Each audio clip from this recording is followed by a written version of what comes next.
ನಮಸ್ಕಾರ ಸ್ನೇಹಿತರೆ, ನಾ ಕಂಡ ಭಾರತ ಯೂಟ್ಯೂಬ್ ಚಾನಲ್ಗೆ ಸ್ವಾಗತ ಸುಸ್ವಾಗತ. ಇವತ್ತಿನ ದಿವಸ ನಾನು ಗೋಕಾಕ್ ಜಲಪಾತಕ್ಕೆ ಬಂದಿದ್ದೀನಿ. ಗೋಕಾಕ್ ಜಲಪಾತ ಬಗ್ಗೆ ಈಗಾಗಲೇ ಒಂದು ವರ್ಷದ ಹಿಂದೆಗಡೆ ನಿಮ್ಗೆ ಈ ಜಲಪಾತ ಬಗ್ಗೆ ಮಾಹಿತಿ ಕೊಟ್ಟಿದ್ದೀನಿ.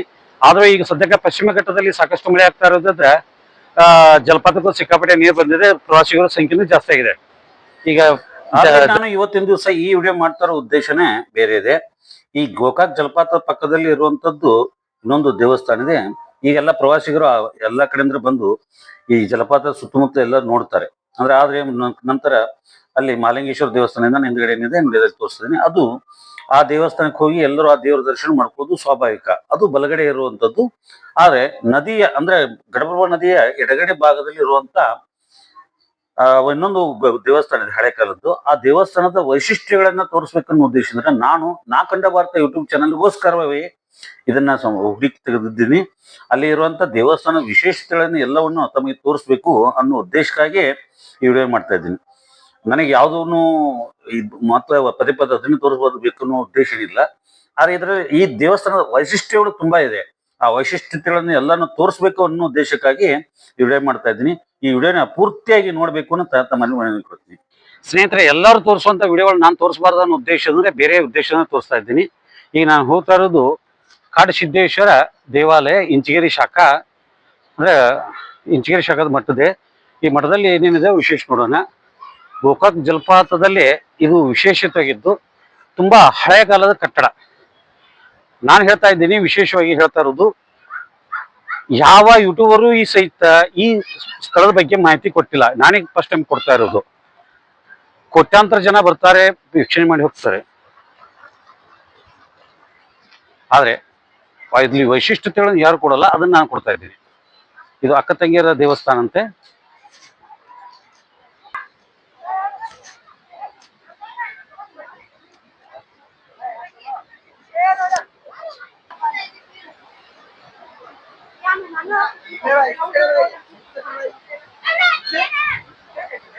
ಹಳೆ ದೇವಸ್ಥಾನಗಳು ಹೋಗ್ತಾ ಇದ್ದೇನೆ. ಈಗ ಯಾರಿಗೆ ಯಾವ್ದು ಮಾಹಿತಿ ಇಲ್ಲ ಅದನ್ನ ನಾನು ಕೊಡ್ತಾ ಇದ್ದೀನಿ ವಿಶೇಷವಾಗಿತ್ತು. ಈಗ ನಾನು ಜಲಪಾತದ ಬಗ್ಗೆ ಮೇಲ್ಗಡೆ ಭಾಗದಲ್ಲಿ ಇದ್ದೀನಿ, ಹಂಗಾಗಿ ಸ್ವಲ್ಪ ಸ್ಪಷ್ಟತೆ ಇಲ್ಲ. ಆದ್ರೆ ಜಲಪಾತನ ತೋರಿಸ್ತೀನಿ. ಅಲ್ಲಿ ಟರ್ಬನ್ ಪಾಯಿಂಟ್ ಇದೆ. ಟರ್ಬನ್ ಪಾಯಿಂಟ್ ಬಗ್ಗೆ ಈಗಾಗಲೇ ಒಂದು ವಿಡಿಯೋನ ಕೊಟ್ಟಿದ್ದೀನಿ. ಆ ವಿಡಿಯೋದ ನಿಮ್ಗೆ ಲಿಂಕ್ನು ಕೆಳಗಡೆ ಕೊಡ್ತೀನಿ, ದಯವಿಟ್ಟು ಅದ್ರದ್ದು ವಿಡಿಯೋನ ನೋಡಿ. ಈಗ ಜಲಪಾತ ಘಟಪ್ರಭಾ ನದಿ ಮೈ ತುಂಬಿ ಹರಿತಾ ಇದೆ. ಯಾಕಂದ್ರೆ ಪಶ್ಚಿಮ ಘಟ್ಟದ ಸಾಲಿನಲ್ಲಿ ಸಾಕಷ್ಟು ಮಳೆ ಆಗ್ತಾ ಇರೋದ್ರಿಂದ ತುಂಬಾ ನೀರು ಬೋರ್ಗರ್ತಾ ಇದೆ. ಈಗ ದೇವಸ್ಥಾನ ನೋಡ್ಕೊಂಡು ಜಲಪಾತ ಅಂತ ಇನ್ನೂ ಪೂರ್ತಿ ತೋರಿಸ್ತೀನಿ. ಹಾಗೆ ದೇವಸ್ಥಾನಕ್ಕೆ ಹೋಗೋಣ. ಸಾಕಷ್ಟು ಜನ ಯೂಟ್ಯೂಬರ್ ಬಂದು ಹೋಗಿದ್ದಾರೆ, ಆದ್ರೆ ಈ ದೇವಸ್ಥಾನ ತೋರಿಸಿರ್ಬೋದು, ಆದ್ರೆ ಒಳಗಿನ ಇತಿಹಾಸ ಕಥೆಯನ್ನ ಯಾರು ಹೇಳಿಲ್ಲ. ಇದನ್ನ ನಾನು ಹೇಳ್ತಾ ಇರೋದು ವೈಶಿಷ್ಟ್ಯತೆ. ಈ ದೇವಸ್ಥಾನಕ್ಕೆ ಹೋಗೋಣ.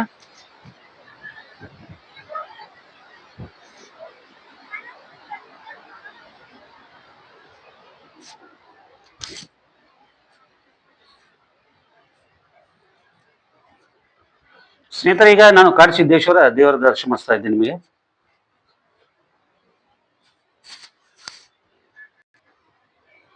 ಸ್ನೇಹಿತರೆ, ಈಗ ನಾನು ಮಾಲಿಂಗೇಶ್ವರ ದೇವಸ್ಥಾನದ ಎದುರಿಗೆ ಇರುವಂತ ಶ್ರೀ ಕಾಡಸಿದ್ದೇಶ್ವರ ದೇವರ ದರ್ಶನ ಮಾಡಿಸ್ತಾ ಇದ್ದೀನಿ.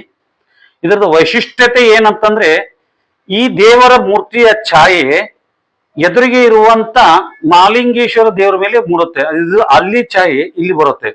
ಇದು ಎತ್ತರವಾದ ಸ್ಥಳದಲ್ಲಿ ಇದೆ, ಅದು ತಗ್ಗಾದ ಸ್ಥಳದಲ್ಲಿ ಇದ್ರೂ ಸಹಿತ ಒಂದಕ್ಕೊಂದು ಸಂಬಂಧ ಇದೆ ಈ ಎರಡು ದೇವ್ರದ್ದು. ಅದು ಘಟಪ್ರಭಾ ನದಿ ಆಚೆ ಕಡೆ ಇದೆ, ಇದು ನಮ್ದು ಈ ಕಡೆ ಇದೆ. ಸ್ನೇಹಿತರೆ, ಈಗ ನಾನು ಮಾಲಿಂಗೇಶ್ವರ ದೇವ್ರ ದರ್ಶನ ಮಾಡಿಸ್ತಾ ಇದ್ದೀನಿ. ಪೂರ್ತಿ ಜೂಮ್ ಹಾಕಿ ತೋರಿಸ್ತಾ ಇದ್ದೀನಿ. ಇಲ್ಲೊಂದು ನಡಕ ಒಂದು ಗಿಡ ಅಡ್ಡ ಇದೆ ಅನ್ನೋ ಕಾರಣಕ್ಕೆ ಸ್ವಲ್ಪ ಸರಿಯಾಗಿ ಕಾಣ್ತಾ ಇಲ್ಲ. ಬಟ್ ಅಲ್ಲಿ ದೇವ್ರ ದರ್ಶನ ಈಗ ನೋಡಿ ಕಾಣಿಸ್ತಾ ಇದೆ. ನೋಡಿ, ಗಾಳಿ ಬಿಟ್ಟಿಲ್ಲ, ಗಾಡಿ ಸೈಡ್ ಸರಿತ್ತು ಅನ್ನೋದು ಕಾಣಿಸ್ತಾ ಇದೆ. ಇದು ವೈಶಿಷ್ಟ್ಯತೆ ಇಲ್ಲಿದು. ಇನ್ನು ಈ ದೇವಸ್ಥಾನದಲ್ಲಿ ಇನ್ನೊಂದು ವಿಶೇಷ ಇದೆ.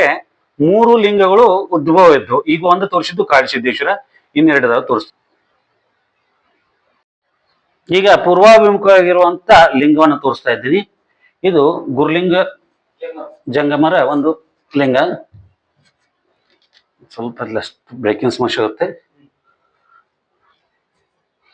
ಈ ಮಠವನ್ನ ಸ್ಥಾಪನೆ ಮಾಡಿದಂತರು ಗುರುಲಿಂಗ ಮಹಾರಾಜರು. ಕರ್ನಂದ ಓಹ್, ವಿಶೇಷವಾಗಿದ್ದ. ಸ್ವಲ್ಪ ಇನ್ಸರ್ಟ್ ವೈಶಿಷ್ಟ್ಯವಾಗಿದ್ದು ಸಿಕ್ಕಾಗ್ತದೆ ಒಂದು ಮಾಹಿತಿ. ಸ್ನೇಹಿತರೆ, ಈ ಗುರ್ಲಿಂಗ್ ಮಠದಲ್ಲಿ ಒಂದು ವಿಶೇಷ ಫೋಟೋ ತೋರಿಸ್ತಾ ಇದ್ದೀನಿ. ಇಲ್ಲಿ ನೀವು ನೋಡ್ತಾ ಇರೋ ಫೋಟೋ ನೋಡಿ. ಇದು ದ್ವಾಪರಯುಗದಲ್ಲಿ ನಡೆದಂತ ಕುರುಕ್ಷೇತ್ರದ ಪ್ರಮುಖ ಪಾತ್ರಧಾರಿ ಕರ್ಣನ ಭಾವಚಿತ್ರ. ಈ ತರದ ಕರ್ಣನ ಭಾವಚಿತ್ರ ಕಂಡದ್ದು ನಾನು ಇದು ಫಸ್ಟ್ ಟೈಮ್. ಎಲ್ಲಿ ನೋಡಕ್ ಸಿಕ್ಕಿಲ್ಲ ಈ ತರದ್ದು. ಇದು ವಿಶೇಷ. ಹಾಗೆ ಈ ಮಠದ ಗುರುಗಳದ ಒಂದು ಫೋಟೋ, ಮಾಧವಾನಂದ ಸ್ವಾಮೀಜಿ ಮತ್ತು ಪಂಡ್ರಾಪುರ ವಿಠ್ಠಲ ಇಲ್ಲಿ ಇರುವುದು ವಿಶೇಷ. ಸದ್ಗುರು ಸಮರ್ಥ ಗುರುಲಿಂಗ ಜಗದ್ಗುರುಗಳ ಮಹಾರಾಜರ ಒಂದು ಮಂದಿರ ಇದು. ಈಗ ಇನ್ನೊಂದು ದೇವಸ್ಥಾನ ಇದೆ. ಯಾವ ದೇವಸ್ಥಾನ ಅಂತಾರೆ ಸ್ನೇಹಿತರೆ? ಇಲ್ಲಿ ತೋರಿಸ್ತಾ ಇರೋದು ಸದ್ಗುರು ಸಮರ್ಥ ಬಾಹು ಸಾಹೇಬ್ ಮಹಾರಾಜರ ಒಂದು ಲಿಂಗ. ಈ ಲಿಂಗದ ವೈಶಿಷ್ಟ್ಯತೆ ನೋಡಿ. ಎಲ್ಲ ಲಿಂಗಗಳದ್ದು ಇದು ಏನಂತಾರೆ ಇದ್ರಿ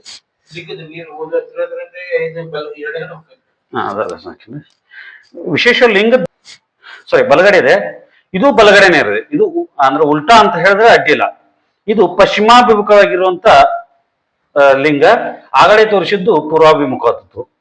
ಇದು ಈ ದೇವಸ್ಥಾನದ ವಿಶೇಷ. ಇದರೊಳಗೆ ಇನ್ನೊಂದು ವಿಶೇಷ, ಈಗಾಗಲೇ 2 ವಿಶೇಷ ತೋರಿಸಿನಿ. ಒಂದು ದೀಪದ ಬಗ್ಗೆ ನೇರವಾದಂಥದ್ದು, ಈಗ 3 ಲಿಂಗಗಳದ್ದು ಒಂದು. ಇನ್ನ 3ನೇ ವಿಶೇಷ ಒಂದು ಈ ದೇವಸ್ಥಾನ ತೋರಿಸ್ತಾ ಇದ್ದೀನಿ.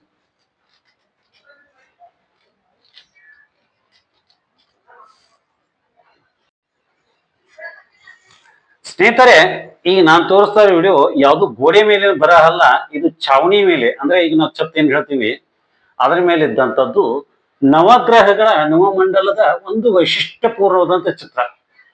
ಇದು ಈ ರೀತಿ ಚಿತ್ರಣ ಇರೋದು ಬಹಳ ಅಪರೂಪ, ಎಲ್ಲೂ ಇಲ್ಲ. ಎಷ್ಟೋ ನಾನು ದೇವಸ್ಥಾನಗಳಿಗೆ ಹೋಗಿದ್ದೀನಿ, ಎಲ್ಲೂ ಇಲ್ಲ. ಆ ನವಗ್ರಹಗಳು ಯಾವ್ಯಾವ ಅನ್ನೋದ್ರ ಬಗ್ಗೆ ಒಂದಷ್ಟು ವಿವರಗಳನ್ನು ನೋಡೋಣ. ನೋಡಿ, ಅವೆಲ್ಲ ನಾವು ಒಂದೊಂದು ವಿವರಗಳನ್ನು ನೀಡ್ತೀನಿ. ಈಗ ಇದು ಈ ದೇವಸ್ಥಾನದ ವಿಶೇಷವಾಗಿ ದೇವ್ರ ಗುಡಿ ಮೇಲೆ ಇರುವಂತದ್ದು. ಯಾವ ಗ್ರಹಗಳಿಗೆ ಯಾವ ಅಂತ ಹೆಸರು ಹೇಳ್ತಾರೆ ಅನ್ನೋದನ್ನ ನಿಮ್ಗೆ ಟಾರ್ಚ್ ಮೂಲಕ ತೋರಿಸ್ತೀನಿ. ಅದನ್ನು ಮಾರ್ಕಿ ಮಾಡಿ. ಸ್ನೇಹಿತರೆ, ಈಗ ನಾನು ತೋರಿಸ್ತಾ ಇರೋದು ಸೂರ್ಯಗ್ರಹ. ನವಗ್ರಹಗಳಲ್ಲಿ ಅತ್ಯಂತ ಪ್ರಮುಖವಾದಂಥ ಗ್ರಹ ಸೂರ್ಯಗ್ರಹ. ಇದು ಬುಧ ಗ್ರಹ ಚಿತ್ರ ಇದೆ ನೋಡಿ. ಇದು ಯಾವ್ದು?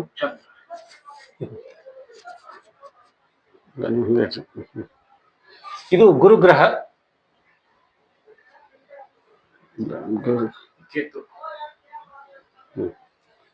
ಇದು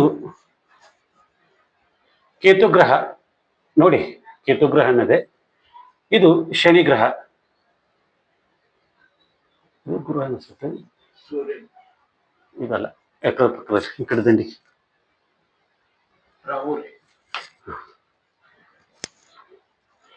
ಇದು ರಾಹು ಗ್ರಹ ಮತ್ತು ಇದು ಮಂಗಳ ಗ್ರಹ. ಇದು ಚಂದ್ರಗ್ರಹ. ಈ ರೀತಿ ನವಗ್ರಹಗಳನ್ನ ಕೆತ್ತಿದ್ದಾರೆ. ಈ ದೇವಸ್ಥಾನಕ್ಕೆ ಬಂದ್ರೆ ನಿಮ್ಗೆ ಯಾರಿಗೂ ಗೊತ್ತಾಗೋದಿಲ್ಲ. ಸುಮ್ಮನೆ ಇಲ್ಲಿ ಇವರು ಅರ್ಚಕರ ನಮ್ಗೆ ಪರಿಚಯ ಇದ್ರು ಅನ್ನೋ ಕಾರಣಕ್ಕಾಗಿ ನಮ್ಗೆ ಇದನ್ನೆಲ್ಲ ತೋರಿಸ್ಕೊಟ್ಟಿದ್ದಾರೆ. ನಮ್ಮ ಯೂಟ್ಯೂಬ್ಗೆ ಹಾಕ್ಬೇಕು ಅನ್ನೋ ಉದ್ದೇಶ. ಪಾಪ ಅವರು ಕಷ್ಟಪಟ್ಟು ಇದನ್ನ ಮಾಡಿದ್ದಾರೆ. ಇಲ್ಲ, ಸಾಕಷ್ಟು ಸರಿ ಬಂದಿದ್ದೆ, ಕೆಲವು ದಿನಗಳಿಂದ ಗೊತ್ತಾಗಿತ್ತು. ಅದಕ್ಕಾಗಿ ನೋಡಿ, ಗೋಡೆ ಈ ರೀತಿ ಇದೆ ದೇವಸ್ಥಾನ. ಹೀಗೆ ಉಲ್ಟಾ ಮಾಡ್ತಾ ಇದ್ದೀವಿ ನೋಡಿ. ಇಲ್ಲಿ ನವಗ್ರಹ ಚಿತ್ರ ಇದೆ. ಇದು ಒಂದು ಕಡೆ ಅಲ್ಲ, 2 ಕಡೆ ಇದೆ ಈ ರೀತಿ ಚಿತ್ರ. ಆಗಲೇ ಸ್ಪಷ್ಟವಾಗಿತ್ತು, ಈಗ ಇನ್ನೊಂದು ಸ್ಪಷ್ಟವಾಗಿ ತೋರಿಸ್ತಾ ಇದ್ದೀನಿ. 2ನೇ ಚಿತ್ರ. ಇದು ನವಗ್ರಹಗಳದ್ದು ಇದು ಒಂದು ಚಿತ್ರ ಇದೆ. ಇಲ್ಲಿ ನಾವು ಪ್ರಮುಖ ದೇವರಾದಂತ ಕಾಡಿಸಿದ್ದೇಶ್ವರ ಮೂರ್ತಿ ಮುಂದೆ ಮೇಲ್ಗಡೆ ಇದೆ. ಇದನ್ನು ಯಾರಿಗೂ ಗೊತ್ತಿಲ್ಲದಂಥದ್ದು ವಿಷಯನೇ ತೋರಿಸ್ಬೇಕನ್ನೋ ಉದ್ದೇಶ ನಾನು ಯೂಟ್ಯೂಬ್ ನಲ್ಲಿ ತೋರಿಸ್ತಾ ಇರೋದು. ಇಲ್ಲಿ ದೇವ್ರ ಫೋಟೋಗಳು ಹಾಕಿಬಿಟ್ಟಾರೆ. ಒಂದಷ್ಟು ಗ್ರಹಗಳು, 3 ಗ್ರಹಗಳು ಕಾಣಿಸ್ತಾ ಇಲ್ಲ. ಇಲ್ಲಿ ಫೋಟೋಗಳು ಹಾಕಿದಕ್ಕಾಗಿ ಅರ್ಧ ಬರ್ತಾ ಇಲ್ಲ ಅವು. ಈಗ ನೋಡಿ, ಇದು ನವಗ್ರಹಗಳನ್ನ ಪೂಜೆ ಮಾಡ್ಬೇಕಾದ್ರೆ ಎಲ್ಲೋ ಹುಡ್ಕೋತ ಹೋಗೋ ಅವಶ್ಯಕತೆ ಇಲ್ಲ. ಇಲ್ಲಿ ನೀವು ಗೋಕಾಕ್ ಜಲಪಾತಕ್ಕೆ ಬಂದು ವೀಕ್ಷಣೆಗೆ ಬಂದಾಗ ಇಲ್ಲೇ ಸಿಗುತ್ತೆ ಅನ್ನೋದನ್ನ ಒಂದು ಹೇಳ್ಬೇಕನ್ನೋ ಉದ್ದೇಶದಿಂದ ಇದನ್ನ ಮಾಡಿದ್ದೀನಿ ವಿಡಿಯೋ.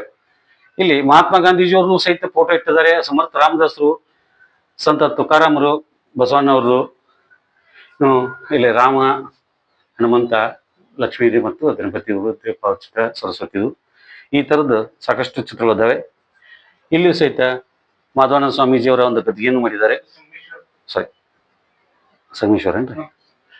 ಸಂಗಮೇಶ್ವರ ಸ್ವಾಮೀಜಿಯವರ ಒಂದು ಗದ್ದಿಗೆಯನ್ನು ಮಾಡಿದ್ದಾರೆ. ಇದು ಈ ಮಠದಲ್ಲಿ ಒಳಗೆ ಗುಡಿ ಒಳಗಿರುವಂತ ವೈಶಿಷ್ಟ್ಯತೆ ಇದು 3 ಇದರಲ್ಲಿ. ಹಾಗೂ ಇಲ್ಲಿ ಈ ಗುಡಿಯಲ್ಲಿಯೂ ಸಹಿತ ಸಾಕಷ್ಟು ಶಿಲ್ಪಕಲೆಗಳಿದ್ದಾವೆ. ಕುರುಕ್ಷೇತ್ರದ ವಿಶೇಷ ಫೋಟೋಗಳು ಅದಾವೆ ಸ್ನೇಹಿತರೆ. ಇಲ್ಲಿ ಅದು 3 ಭಾವಚಿತ್ರದ ವಿಶೇಷವಾಗಿತ್ತು. ಇದು ವಿಚಿತ್ರ ಅನಿಸಿದ್ದು ಅಂದ್ರೆ ನನಗೆ ಬಹಳ ಅಪರೂಪವಾದ ದೃಶ್ಯಗಳು ಇದ್ದಾವೆ ಭಾವಚಿತ್ರಗಳು. ನಾನು ಎಲ್ಲಿ ನೋಡಿಲ್ಲ ವಿಶೇಷವಾಗಿ. ಇದು ಕುರುಕ್ಷೇತ್ರ ಯುದ್ಧಕ್ಕೆ ಸಂಬಂಧಪಟ್ಟಂತ ಭಾವಚಿತ್ರಗಳು. ಒಂದು ಭಾವಚಿತ್ರ ಭೀಮ ಮತ್ತು ದುರ್ಯೋಧನ ಗದಾ ಯುದ್ಧದಲ್ಲಿ ಪಾಂಡವರು ಮತ್ತು ಕೃಷ್ಣ ಬಲರಾಮನ ಸಹಿತ ಇದ್ದಂತ ಭಾವಚಿತ್ರ. ಕುರುಕ್ಷೇತ್ರ ಯುದ್ಧ ಪ್ರಾರಂಭದಲ್ಲೇ ಯುಧಿಷ್ಠಿರ ಅಂದ್ರೆ ಧರ್ಮರಾಯ ಕೌರವರ ಮುಖಂಡರಾದಂತ ಭೀಷ್ಮ, ದ್ರೋಣ ಮತ್ತು ಶಲ್ಯರಿಗೆ ಯುದ್ಧಕ್ಕೆ ಅನುಮತಿ ಕೇಳಲು ಹೊರಟಂತ ದೃಶ್ಯ. ಹಾಗೂ ಕುರುಕ್ಷೇತ್ರ ಯುದ್ಧದ ಪ್ರಮುಖ ಘಟ್ಟವಾದಂತಹ ಚಕ್ರವ್ಯೂಹವನ್ನು ಭೇದಿಸುವಂತ ಅಭಿಮನ್ಯು ಯುಧಿಷ್ಠಿರ, ಭೀಮ ಮತ್ತು ನಕುಲ ಸಹದೇವರ ಒಂದು ಆಶೀರ್ವಾದ ಪಡ್ಕೊಂಡು ಯುದ್ಧಕ್ಕೆ ಹೊರಡುತ್ತಿರುವಂತ ದೃಶ್ಯ. ಇದು ಸಹಿತ ಈ ದೇವಸ್ಥಾನದ ವಿಶೇಷತೆ. ಸರ್ ನಮಸ್ಕಾರ. ನಮಸ್ಕಾರ ಸರ್. ಸರ್ ತಮ್ದು ಪೂರ್ತಿ ಹೆಸರು? ನಾನು ಶಿವಪ್ಪ ಮಾಲಿಂಗ್ ಹಿಡ್ಕಲ್ ಅಂತ ಹೇಳ್ರಿ. ನಾನು ಮಿಲ್ ವರ್ಕ್ ಕೆಲ್ಸಕ್ಕಿದ್ದೇನೆ. ಎಲ್ಲಿ? ಗೋಕಾಕ್ ಮಿಲ್ ಕೆಲ್ಸಕ್ಕಿದ್ದೇನೆ. ಈಗ ರಿಟೈರ್ಡ್ ಆಗೇನ್ರಿ. ರಿಟೈರ್ಡ್ ಆಗಿ ಶಿವನ್ ಮೊದಲಾದ್ರೂ ಶಿವನ್ ಮಾಡ್ತೇನ್ರಿ. ಈಗ ಅದ್ರನ್ನ ಬಂದ್ ಕೇಸಿ ಶಿವ ಮಾಡೋ ಸಂಬಂಧ ಒಂದು 20-30 ವರ್ಷ ಆದ್ರೂ ನಾ ಇಲ್ಲಿ ಬರಾಕತ್ತೆ ಗುಡಿಗೆ. ಇಲ್ಲಿ ಶಿವ ಮಾಡ್ಕೊತೇವ್ರಿ. ಇದು ರಾಮದಾಸರ ಗ್ರಂಥ ಐತ್ರಿ. ರಾಮದಾಸರ ಗ್ರಂಥ ಓದ್ತೇವ್ರಿ. ಬೆಳಗಿನ ಕಾಕಡಾರ್ತಿ ಆಕೈತ್ರಿ. 7 ಗಂಟೆಗೆ ಪೂಜೆ ಆಕೈತ್ರಿ. ಹಿಂದಾಗಡೆ 10 ಗಂಟೆ ಮತ್ತೆ 2ನೇ ಇದನ್ನ ಗ್ರಂಥ ಓದಿಕೇಶನ್ ಮತ್ತೆ ಪೂಜೆ ಮಾಡ್ತೇವೆ. 10 ನೇ ಮಾಡ್ತೇವ್ರಿ. ಶಿವ ಮಾಡ್ಕೊತಿದ್ವಿ. ಈಗ 20 ವರ್ಷದಿಂದ ನಾವ್ ಇಲ್ಲಿ ಶಿವ ಮಾಡ್ಕೊತಿದ್ವಿ. ಇಲ್ಲಿ ನಮ್ಗ ಇಲ್ಲಿ ಹೆಂಗ ಆಕೈತಿ ಅಂದ್ರೆ ಇಲ್ಲಿ ಶ್ರಾವಣ ಸಪ್ತಾಹದಾಗದಲ್ಲ ರೀ ನಮ್ದು ಇಲ್ಲಿ ಸಪ್ತಾಹ ಮಾಡ್ತೇವ್ರಿ. ಸಪ್ತಾಹ ಅಂತಂದ್ರೆ ಹೆಂಗ್ರಿ ಈಗ 2 ಸಪ್ತಾಹ ಆಕೈತ್ರಿ. ಅಲ್ಲಿ ಗುರುಗಳದ ಬರ್ತಾರೆ. ನಾವ್ ಶ್ರಾವಣ ತಿಂಗಳದಾಗ ಏನಾಯ್ತ್ರಿ, 1 ತಿಂಗಳಲ್ಲ ದಾಸೋಹ ಓದ್ತೇವ್ರಿ ರಾಮದಾಸರ ಗ್ರಂಥರಿ. ಅದನ್ನ 1 ತಿಂಗಳದಾಗ ಅಂದ್ರೆ ಮುಗಿಸ್ಬೋದು. ರಾಮದಾಸ್ ಅಂದ್ರೆ ನೀವು ಮಹಾರಾಷ್ಟ್ರದ ಶಿವಾಜಿ ಮಹಾರಾಜ್ ಗುರುಗಳದ? ಶಿವಾಜಿ ಮಹಾರಾಜ ಗುರುಗಳು. ಅವ್ರು ಇಲ್ಲಿ ಬಂದಿದ್ರ? ಅವ್ರು ಇಲ್ಲಿ ಬಂದಿಲ್ಲ ಸರ್. ಇದು ನಮ್ಮ ಇಂಚಿಗೇರಿ ಸಂಪ್ರದಾಯ ಸರ್. ಇದು ಮೂಲ ಕಾಡಸಿದ್ದೇಶ್ವರ ದೇವಸ್ಥಾನ ಅಂತ ಹೇಳಿ. ಕಾಡಸಿದ್ದೇಶ್ವರ ಅಂದ್ರೆ ನಮ್ ಗುರುಲಿಂಗ ಮಹಾರಾಜ್ ನಮ್ಗೆ ಉಪದೇಶ ಕೊಟ್ರು. ಗುರುಲಿಂಗ ಮಹಾರಾಜ್ ಹೆಂಗಂತಂದ್ರೆ ಕಾಡಸಿದ್ದೇಶ್ವರ ಬಗ್ಗೆ ಸಿದ್ಧಗೇರಿಯಾಗ ಅಲ್ಲಿ ಕನೇರಿ ಮಠ ಐತ್ರಿ, ಕೋಲ್ಹಾಪುರ ಅಂತೇಳಿ.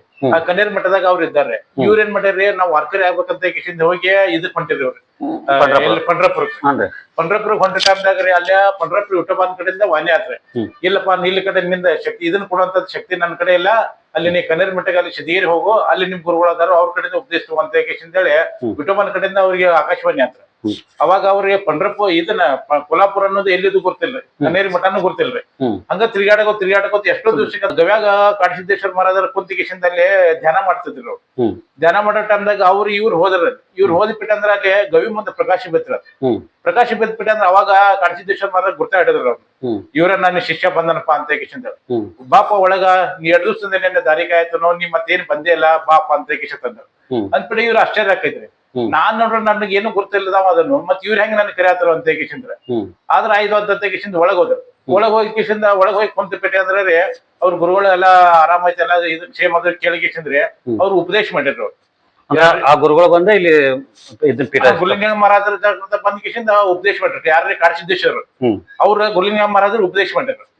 ಅಲ್ಲಿಂದ ಅವ್ರು ಇಂಚಿಗೇರಿ ಹೋಗಿ ಕಿಶಿ ಮಠ ಸ್ಥಾಪನೆ ಮಾಡಿದ್ರು. ಇದು ಈಗ ವಿಶೇಷ ಅಂದ್ರೆ ನಾನು ಈಗ ಗೋಕಾಕ್ ಜಲಪಾತಕ್ಕೆ ಆಲ್ಮೋಸ್ಟ್ ಈಗ ಎಲ್ಲಾ ಜನ ಪ್ರವಾಸಿಗರು ಬರ್ತಾರೆ. ಕೋಟ್ಯಾಂತರ ಜನ ಬಂದೋಗಿದ್ದಾರೆ. ಇಲ್ಲಿ ಎದುರಿಗೆ ಇರುವಂತ ಮಾಲಿಂಗೇಶ್ವರ ದೇವಸ್ಥಾನಕ್ಕೂ ಬರ್ತಾರ ಮತ್ತು ಇಲ್ಲಿ ಬರ್ತಾರೆ. ಬಟ್ ಈ ಗುಡಿ ಒಳಗಿಂದ ಯಾರಿಗೂ ಗೊತ್ತಿಲ್ಲ. ಆದ್ರೆ ಗುಡಿ ಬಗ್ಗೆ ಮಾಹಿತಿ ಒಂದ್ ಸ್ವಲ್ಪ ಹೇಳಿದ್ರಿ. ಇದು ಗುಡಿ ಬಗ್ಗೆ ಅಷ್ಟೇ. ಈ ಗುಡಿ ಬಗ್ಗೆ ಅಂದ್ಬಿಟ್ಟು ಅಂದ್ರೆ ಅಲ್ಲಿಂದ ನಮ್ ಇಂಚಿಗೇರಿ ಸಂಪ್ರದಾಯ ಸ್ಥಾಪನಾ ಆತ್ರಿ. ಇದು ಹೆಂಗ ಐತ್ರಲ್ರಿ, ಈ ಇಂಚಿಗೇರಿ ಸ್ಥಾಪನಾ ಅಂದ್ರೆ ಅಲ್ಲಿ ಮಲ್ಲಿಗೇಶ್ವರ ಗುಡಿ ಅಂತ ಕೆಳಗೊಂದ್ ಆಶ್ರಮ ಐತ್ರಿ. ಇಲ್ಲಿ ನೋಡಿರ್ಬೋದು ಬಾಜುಕನಾರಿ ಎಲ್ರಿ ಮಲ್ಲಿಗೇಶ್ವರ ಗುಡಿ ಬಾಜುಕನಾರಿ ಆಶ್ರಮ ಅಂತ ಐತ್ರಿ. ಅಲ್ಲೇ ಕೆಲವೊಂದೆಲ್ಲ ಮಂದಿ ಕಿಶಿಂದ ಎಲ್ಲ ಅಲ್ಲಿ ಉಪಾಸನೆ ಮಾಡ್ತಿದ್ರಿ. ಕೆಲವೊಂದ್ ಮಂದಿ ಎಲ್ಲ ಇಲ್ಲಿ ಭಕ್ತಿ ತಗೊಂಡಿಗೆ ಉಪದೇಶ ತಗೊಂಡಿಗೆ ಅಂದ್ರೆ ಈಗ ಅಷ್ಟು ಒಂದ 60ನೇ ಇಸ್ವಿಕ್ಕಿಂತ ಮೊದಲ್ರಿ. ಅವಾಗಿಂದ ಜಗತ್ತ ಇದು ಬಂತ. ಅಲ್ಲಿ ಕೆಲವೊಂದ್ ಮಂದಿ ಏನಾಗೈತ್ರಿ, ಅಲ್ಲೇ ಸಣ್ಣದೈತ್ರ. ಇಲ್ಲೇ ಜನ ಜಾಸ್ತಿ ಆತ್ರ. ಜಾಸ್ತಿ ಆದ ಬಿಟ್ಟು ಅಂದ್ರೆ ಅಲ್ಲೇ ಭಜನಾ ಮಾಡಕ ಇದು ಮಾಡಕದ ಅನುಕೂಲ ಆಗತ್ರಿ. ಅನುಕೂಲ ಆಗದಾಟ್ಬಿಟ್ಟು ಎಲ್ಲಿ ಮಾಡ್ದ ಏನ್ ಮಾಡ್ದ ಅಂತ ಹೇಳಿ ಎಲ್ಲ ವಿಚಾರ ಮಾಡ್ಕೋತೀವಿ. ಬ್ರಿಡ್ಜ್ ದಾಟಿಕೇಶನ್ ಈ ಕಡೆ ಕೆಲವೊಂದ್ ಮಂದಿ ಎಲ್ಲ ತಿರ್ಗಾಡ್ಕೋತ ಬಂದ್ಬಿಟ್ಟು ಇದೊಂದು ಪಾಳ್ಗುಡಿ ಇತ್ತು. ಈಗಿದ್ದ ಪಾಳ್ಗುಡಿ ಇತ್ತು. ಇದಕ್ ಮೊದಲ ಅತ್ತಂಗ್ಯಾರ ಗುಡಿ ಅಂತ ಅಂತರ ಹೆಸರು. ಅತ್ತಂಗ್ಯಾರ ಹಾಳ ಅಂತ ಹೇಳಿ ಅಂತರ ಇದ್ರ ಹೆಸರು.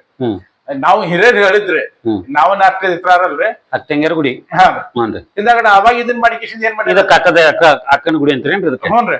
ತಂಗಿಗಣಂದ್ರೆ ಬಾಜು ಅತ್ತಂಗ್ಯಾರ ಹಾಳ ಅಂತ ಕಿಶನ್ ಇತ್ರದ ಹೆಸರು. ಹಿಂದಾಗಡೆ ಅಂದ್ರೆ ಕೆಲವೊಂದು ಏನ್ ಮಾಡ್ತಾರೆ, ಇವ್ರು ಬಂದ್ ಕಿಶನ್ ಇಲ್ಲಿ ನೋಡಿದ್ರೆ ಒಬ್ಬ ಪೂಜಾ ಅಲ್ಲಿ ಲಿಂಗ ಇದ್ರಿ. ಇದು ಉದ್ಭವ ಲಿಂಗ ಅದಾರ 3.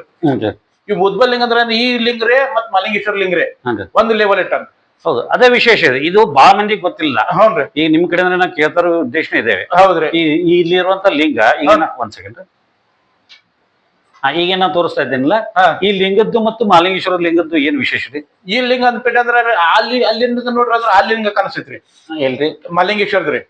ಈಗ ನಮ್ಗೆ ವಿಡಿಯೋದಾಗ ಕಾಣೋದಿಲ್ಲೇನ್ರಿ? ಇಲ್ಲಿಂದ್ರಿ ಈಗ ಏನೈತಲ್ರಿ ಈ ಮೂರ್ತಿಲಿ ಐತಲ್ರಿ ಇದ ಲಿಂಗನ ಅಲ್ಲಿ ಕಾಣಿಸ್ತೈತ್ರಿ. ಓಹೋ, ಪ್ರತಿಬಿಂಬ. ಪ್ರತಿಬಿಂಬ ಅಲ್ಲ, ಸ್ಟೇಟ್ ಅನ್ನ ಐತ್ರಿ. ಅಷ್ಟು ನೇರವಾಗಿ ಅದಾವ. ಅಷ್ಟು ನೇರವಾಗಿ ಇದು ಎತ್ತರ ಮೇಲೆ ಇದೆಲ್ಲ ಜಾಗ ಇದೆ. ಈ ಎತ್ತರ ಮ್ಯಾಗ ಐತಿ ಕ್ಲಿಯರ್ ಅದ ಡೌನ್ದಾಗ ಐತಲ್ರಿ ಅದ ಹಿಂಗ ಹಾಕಿಸಿಂದ ಅದು ಕಾಣಿಸ್ತೈತಿ, ಕ್ಲಿಯರ್ ಕಾಣಿಸ್ತೈತ್ರಿ. ಅಲ್ಲಿಂದ ನೋಡ್ಬೋದು, ಬೇಕಾದನ ಕಾಣಿಸ್ಬೋದು. ಹೌದೇನ್ರಿ? ಹೌನ್ರಿ.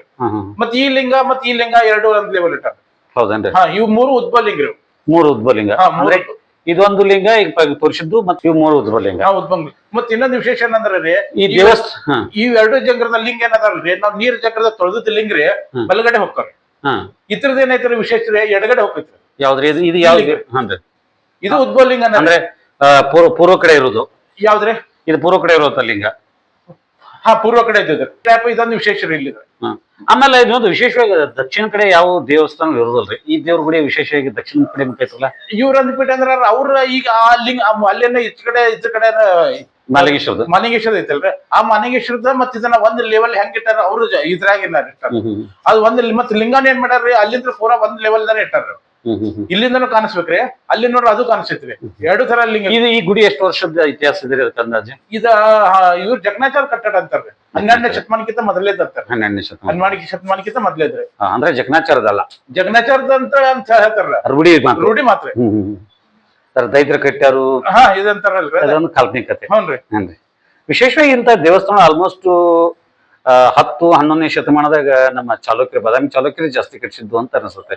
ಅವ್ರೊಂದು ಸಂಪ್ರದಾಯ ಬೇರೆ ಇದ್ರು ಸಹಿತ ಹಿಂದೂ ಧರ್ಮದ ಎಲ್ಲಾ ಸಂಪ್ರದಾಯ ಎಲ್ಲಾನು ಪಾಲಿಸಿದ್ರು, ಮತ್ತು ಜೊತೆಗೆ ದೇವಸ್ಥಾನ ಬಹಳ ಕಟ್ಟಿದ್ದಾರೆ. ಯಾಕಂದ್ರೆ ನಾವು ಕಬ್ಬೂರಾಗ ಇರುವಂತ ಕಲ್ಮೇಶ್ವರ ದೇವಸ್ಥಾನ ಇರ್ಬೋದು, ಮಮದಾಪುರ ಅಂತ ನಮ್ಮ ಬಸವಣ್ಣ ಗುಡಿ ಇರ್ಬೋದು, ಇವೆಲ್ಲ ನೋಡ್ರಿ ಇದು ಎಲ್ಲ ಅವರು ಇದು ಮತ್ತು ಶೈಲಿ ಅವು ಎಲ್ಲ ಶೈಲಿ ನೋಡ್ರಿ ಒಂದೇ ಐತೆ. ಮತ್ ಇದ್ರ ಏನ್ ಮಾಡ್ಯಾರ್ರಿ ಜಗತ್ತಾರ ಹಿಂದಕ್ಲಾರ ಮುಸ್ಲಿಂ ಬಂದಿಗೇಶಿಂದ ದಾಳಿಯಾದ ಮಾಡಿರ ಟೈಮ್ನ ಗುಡಿಗಳೆಲ್ಲ ಏನ್ ಮಾಡ್ಯಾರಲ್ರಿ, ಮ್ಯಾಗೆಲ್ಲ ಶಿಖರದಿದ್ರು. ಶಿಖರದಲ್ಲಿ ಮುಖ ಆಗ್ಯಾವ್ರಿ. ಗೋರಿಗಳು ಅಲ್ಲಿ ಬಂದಿಗೇಶಿಂದ್ರ ಅವಾಗಿನ ಟೈಮ್ದಾಗ ಎಲ್ಲ ನಮ್ ಶಿಖರದೆಲ್ಲ ಇದ್ರು. ಶಿಖರ ಎಲ್ಲ ಮುಖ ಹಾಕೊಂಡ್ ಕುಂತ ಇರುವಂತ ವಿಶೇಷತೆ ದೇವಸ್ಥಾನ ಅಂದ್ರೆ ಇಲ್ಲೇ 3 ಉದ್ಭವ ಲಿಂಗ್ರಿ. 3 ಉದ್ಭವ ಲಿಂಗ್ರಿ. ಮ್ಯಾಗ ಏನೈತಲ್ರಿ ಇದ್ರದ ನವಗ್ರಹ ಇದೈತ್ರಿ. ಅಂದ್ರೆ ಈ ನವಗ್ರಹಗಳು ಎಲ್ಲಾ ದೇವಸ್ಥಾನ ಇರ್ತಾವ, ಬಟ್ ಇಲ್ಲಿ ಚಾವಣಿ ಮೇಲೆ ಹೆಂಗ ವಿಶೇಷ ಇದೆ? ಇಲ್ಲಿ 2000ದಲ್ಲಿ ಐತ್ರ ಅದು. ಅವ್ರು ಮಾಡಿದ್ದೇನಾರ ಅದು ಯಾರೇ ಅವ್ ಮೊದಲೇನೇ ಅವಾಗಿನ ಟೈಪ್ದಾಗ ಏನಿದ್ದು ನವಗ್ರಹಗಳನ್ನ ಕಿತ್ತಿದ್ದಾರೆ. ಈ ನವಗ್ರಹಗಳನ್ನೆಲ್ಲ ನಾವು ಸ್ಪಷ್ಟವಾಗಿ ನೋಡ್ಬೋದು, ಈಗ ನೋಡ್ಬೋದ್ರಿ. ಸರಿ. ನಾವ್ ಇಲ್ಲಿ ಶ್ರಾವಣದಾಗ ಏನ್ ಮಾಡ್ತಾವ್ರಿ, ಇಲ್ಲಿ ಕಂಪಲ್ಸರಿ ಗ್ರಂಥ ಓದ್ತಾವ್ರಿ. ಇದು ಅಂದ್ರೆ 20 ದಶಕ ಧ್ವಂಸ ಸಮಾಸದ ಗ್ರಂಥ ಐತ್ರಿ ರಾಮದಾಸ್ರಿ. ಯಾವ್ದ್ರಿ? ಇದ ಗ್ರಂಥ? ಇದ ಗ್ರಂಥ ಇದೆ, ರಾಮದಾಸರ ಗ್ರಂಥ ಇದೆ. ಇದು ರಾಮದಾಸ್, ಸಮರ್ಥ ರಾಮದಾಸ್. ಹ್ಞೂನ್ರಿ, ಸಮರ್ಥ ರಾಮದಾಸರ ಗ್ರಂಥ ಇದೆ. ಇದು 20 ದಶಕ ಧ್ವಂಸ ಸಮಾಸ ಇರ್ತೈತಿ. ಅಂದ್ರೆ 20 ದಶಕ ಅದಾವ್ರಿ ಇದ್ರಾಗ. 20 ದಶಕ. ಒಂದು ದಶಕದ 10 ಸಮಾಸ ಅದಾವ್ರಿ. ಹಂಗ್ರೆ ಈ 20 ದಶಕ ಅದಾವ್ರಿ. 20 ದಶಕರೇ ಮತ್ತ ಧ್ವಂಸ ಸಮಾಸ ಇರ್ತಾರೆ. ಅವನದ್ ಏನೇನ್ ಮಾಡ್ತಾರೆ, ಶ್ರಾವಣದಾಗ ಪ್ರತಿ ದಿನ ರೀ ಕಂಪ್ಲೇಂಟ್ಸ್ ಎಲ್ಲ ಒಂದ್ ತಿಂಗಳದಾಗ ಓದ್ಬೇಕ್ರಿ. ಅದು ಓದಿಗೆ ದಿನ ನಿತ್ಯನೆ ಮಾಡ್ಬೇಕಾಗತ್ರಿ. ನಿತ್ಯನೆ ಬಂದ್ಬಿಟ್ಟು ಅದ್ರ ಏನಾಗತ್ರಿ, ಮುಂಜಾನೆ 5 ಗಂಟೆಗೆ ಕಾಗಣಾರ್ತಿ ಆಗ್ಬೇಕ್ರಿ, 7 ಗಂಟೆಗೆ ಪೂಜೆ ಆಗ್ಬೇಕ್ರಿ, 10 ಗಂಟೆಗೆ ಮತ್ತ ದಾಸಬೋದ್ರಿ ಮತ್ತ ಇದನ್ನ ಮಾಡ್ತಿದ್ರಿ, ಕ್ಷೇದಾರ್ತಿ ಅಂತ ಮಾಡ್ತೀವಿ. ಹಿಂದಾಗಡೆ ರಾತ್ರಿ ಸಾಯಂಕಾಲ ಅಂದ್ಬಿಟ್ಟು ಅಂದ್ರೆ ಈಗ ಧನ್ಯ ಪ್ರದಕ್ಷಿಣ ಇದನ್ನ ಧನ್ಯ ಮಾಡ್ತೀವ್ರಿ. ಆ ನಂತರ ರಾತ್ರಿ ಏನೈತಿ ಬಾರಾಮಣ ಮಾಡ್ತೀವಿ. ಸರಿ, ಓಕೆ. ನಾವು ಇಲ್ಲಿವರೆಗೆ ನೀವು ದೇವಸ್ಥಾನ ಬಗ್ಗೆ ಒಂದಷ್ಟು ಮಾಹಿತಿ ಕೊಡ್ರಿ. ನಿಮ್ಮ ನಮ್ಮ ಹೃದಯಪೂರ್ವಕ ಧನ್ಯವಾದ. ನಮಸ್ಕಾರ. ನಮಸ್ತೆ.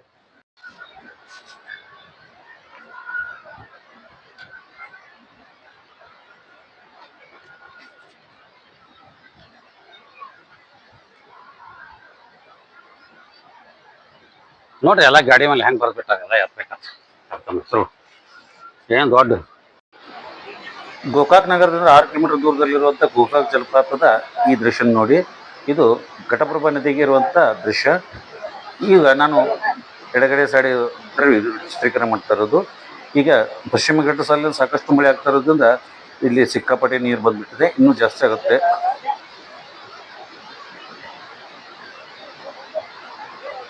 ಸ್ನೇಹಿತರೆ, ನಾನು ಇಲ್ಲಿವರೆಗೆ ಗೋಕಾಕ್ ಜಲಪಾತ ಮತ್ತು ದೇವಸ್ಥಾನ ಬಗ್ಗೆ ಸಾಕಷ್ಟು ಮಾಹಿತಿ ಕೊಟ್ಟಿದ್ದೀನಿ. ಇದೆಲ್ಲ ನಿಮ್ಗೆ ಇಷ್ಟ ಆಗಿದ್ರೆ ನಾ ಕಂಡ ಭಾರತ ಯೂಟ್ಯೂಬ್ ಚಾನಲ್ನ ಸಬ್ಸ್ಕ್ರೈಬ್ ಮಾಡ್ಕೊಳ್ಳಿ. ಹಾಗೆ ನಿಮ್ಮ ಸ್ನೇಹಿತರು ಈ ವಿಡಿಯೋನ ಶೇರ್ ಮಾಡಿ ಅಂತ